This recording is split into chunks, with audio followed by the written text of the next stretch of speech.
ओम श्री गणेशाय नमः।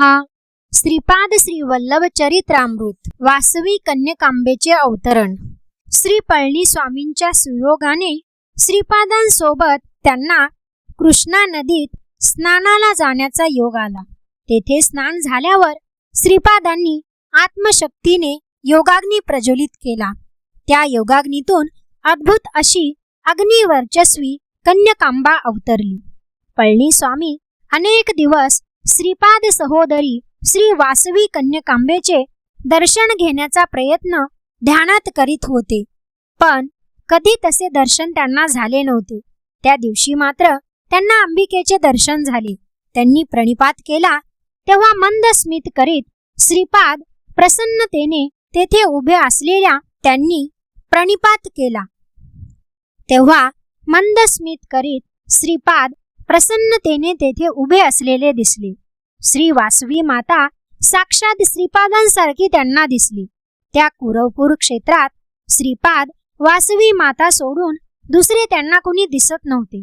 श्रीपादांच्या अगाध लीलांचा शंकर विचार करीत असताना श्री पळणी स्वामी म्हणाले, शंकरा, योगशक्ती अनंत आहेत।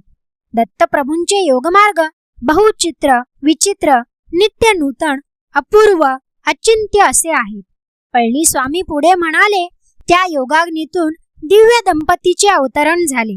ते वासवी कन्यकेचे माता पिता कौसुंबी व कुसुमश्रेष्ठी नावाचे दाम्पत्य होते। वासवी माता परत ध्यानस्थ झाल्या। त्यानंतर त्या अग्नीतून श्री नागेश्वर स्वामी अवतरले। त्यांच्या पाठोपाठ वासवी मातेचे सहोदर विरूपाक्ष आणि 102 गोत्रातले गोमठ ज्यांनी अग्नी प्रवेश केला होता ते त्या अग्नीतून बाहेर आले। विरूपाक्ष नंदीश्वर अंशाने जन्मला होता, ज्या नंदीश्वरामध्ये श्रीपादांचा अंश पण प्रस्थापित होता। त्या ध्यानात श्रीपाद पुढे म्हणाले, बेटा पळणी, सूर्यमंडळातून श्रीशैल्य मल्लिकार्जुन लिंगात शक्तिपात करणारे आमचे आजोबा बापन्नाचार्य पूर्वजन्मी भास्कर नावानी बृहतशिला नगरीत राजगुरू होते। ते ब्रह्मदेवाच्या अंशाने जन्माला आले होते।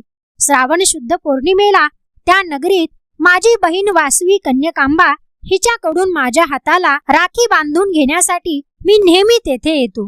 माझे अवतार कार्य लीला महिमा निरंतर साध्य असतात, कोणी त्याचे अनुकरण करू शकत नाहीत। तुझ्या कठोर तपस्येमुळे तुला वासवी माता दर्शन, तिचे माता पिता कौसुंबी कुसुमश्रेष्ठी यांचे दर्शन लाभले। हे कुरवपूर आता भव्य स्थान होणार आहे। लवकरच ते महाप्रासादासारखे बदलत जाईल। एका क्षणात तेथे आश्चर्य घडले। कुरवपुराची महाप्रासादात सृष्टी निर्माण झाली। त्या प्रासादात आम्ही सर्व रत्नखचित सिंहासनावर बसलेलो होतो।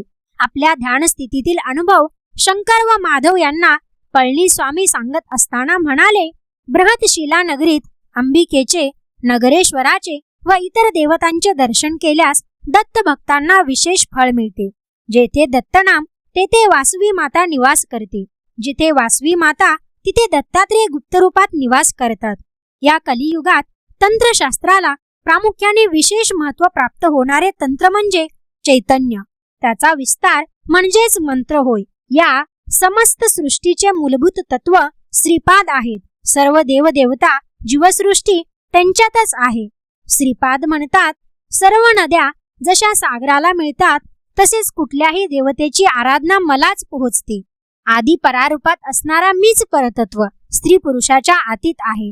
माझे पुरुष रूप श्री दत्तात्रेय, तर स्त्री रूप आदी पराशक्ती म्हणूनच वेदशास्त्री पंडित म्हणतात, श्रीकृष्ण श्यामला देवी श्रीरामो ललितांबिका। माझ्या श्रीकृष्ण श्यामला देवी श्रीरामो ललितांबिका माझ्या स्थूल शरीरातील किरणे या सर्व जगाला पवित्र करतात। जेव्हा मी स्थूल शरीरी प्रवेश करतो तेव्हा माझे सूक्ष्म शरीर सारी पृथ्वी ब्रह्मांडे आच्छादून माझे महाकारण शरीर सच्चिदानंद स्वरूपांत असते। ते निरंतर ब्रह्मानंदाचा अनुभव घेत असते। कुठलेही जप, तप, योग प्रक्रियांनी किंवा इतर कुठल्याही विधी विधानाने कुणीही मला प्राप्त करू शकत नाही। केवळ अनुग्रहानेच माझी प्राप्ती होते। मोठे पुण्यात्मे सुद्धा माझ्या संकल्पानुसार स्थूल शरीराने अवतरून माझी संकल्पपूर्ती करतात। श्री पळणी स्वामींचे हे ध्यानातले अनुभव ऐकून शंकर, माधव तल्लीन होऊन जणू स्वतःच सर्व पाहत आहोत या भ्रमात श्री पळणी स्वामींकडे पाहत बसले होते.